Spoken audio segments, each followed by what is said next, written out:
PVL AFC 2024-2025 format explained. Tatlo ang single round robin format. Alamin kung paano ito nangyari. 12 teams sasabak sa 6 na buwang laban para sa nag-iisang AFC Gold Medal. Good day, ka-trending. This is Ron Michael, the voice artist of this channel. Ngunit bago natin yan pag-usapan, huwag mong kalimutan mag-subscribe and click the notification bell para updated ka sa latest Pilipinas volleyball trends. Magbubukas na ang Premier Volleyball League 2024-2025 All-Filipino Conference ngayong November 9 araw ng Sabado. One for the books ang darating na komperensya dahil ito ang magiging pinakamatagal na PVL season na tatakbo ng humigit kumulang 6 na buwan. Ayon sa schedule sa website ng Liga, ang last game ng torneo ay sa April 12. Ang schedule na ito ng AFC ay aligned na din sa FIVB calendar, kaya naman sa pagtatapos ng torneo sa Abril ay makakapag-focus na ang mga manlalaro ng Alas Pilipinas para sa mga international tournaments ng bansa nang walang sinasagasaang scheduled local games. Muli, 12 koponan ang magbabakbakan para sa nag-iisang AFC crown. Magiging target ng Akari Chargers na makabalik ulit sa finals at papatunayan nilang hindi lamang sila nakaasa sa import. Sasabak sa malaking hamon ng Cherry-Tigo crossovers na nalagasan ng mga franchise players. Matapos na maputol ang kanilang 2-time podium run, aariba ang Choco Mucho Flying Titans sa pagbabalik ng ilan sa mga big names sa kanilang koponan para muling makapag-uwi ng medalya. Nawalan man ng mga veteranong matagal na sa kanilang koponan, hindi pa rin titigil ang misyon ng Signal HD Spikers para kunin ang mailap sa kanilang gold medal. 5-peat AFC crown, yan ang magiging target ng Creamline Coast Smashers para sa kanilang posibleng maging ika-11 kampyonato. Hindi magpapahuli ang Petrogas Angels na mas intact na ang lineup para makabalik sa tuktok ng rankings.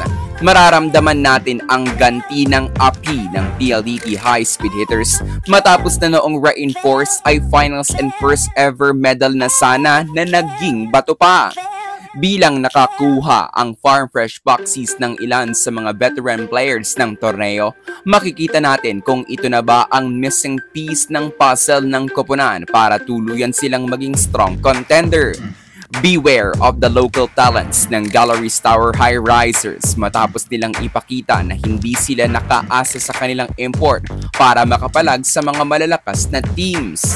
Malaking pagsubok ang dapat nakaharapin ng Capital One Solar Spikers dahil wala na ang kanilang multiple-time record-breaking scorer na si Marina Tushova. Italian style of volleyball, yan ang magiging bagong tema ng Next Led Chameleons. We will witness kung ito na ba ang angkop na programa para sa koponan matapos silang mahawakan ng Japanese and Chinese coaches. And last but not the least, do not underestimate the capabilities of Zeus Coffee Thunderbells. Para sa format ng torneo, magkakaroon tayo ng single round robin eliminations. After this, we will have a qualifying round. Rank 1 versus Rank 12, Rank 2 versus Rank 11, and so on. Ang winning team ay aabante na agad sa quarterfinals at ang losers naman ay malalaglag sa tatawagin nating play-in tournament. Mahahati sa dalawang pools ang play-in tournament na bubuuin ng tag-3 koponan. Single round robin ang magiging format ng play-in tournament at ang magtatapos bilang rank 1 ng parehong pools ang makakapasok sa quarterfinals ng liga. Pagdating ng quarters, best of 3 ang format. At ang 4 na koponan na magwawagi sa kani-kanilang series ay ang aabante sa semifinals. Sa semis, muli na namang magiging single round robin ang format. Ang magtatapos bilang ranks 1 and 2 ang lalaban para sa battle for the gold medal at ang ranks 3 and 4 ang magtutunggalian para sa bronze. Best of 3 din ang ating championship round and battle for the bronze. And at the end of the conference, paniguradong iiyak ang mag-uuwi ng gintong medalya dahil sa dami ng kailangan nilang pagdaanan bago maging reyna ngayong All-Filipino Conference. Muling lilipad ang liga sa iba't ibang parte ng bansa para sa PVL On Tour at magkakaroon tayo ng mga games sa Antipolo City at sa mga lungsod ng Candon at Pasig. Kaya naman ngayon pa lang ay ramdam na ang excitement ng ating mga kababayan sa Rizal, Ilocos Sur at Iloilo. Mark your calendars, ka-trending! 6 na buwang magiging busog sa volleyball action sa mga PVL supporters.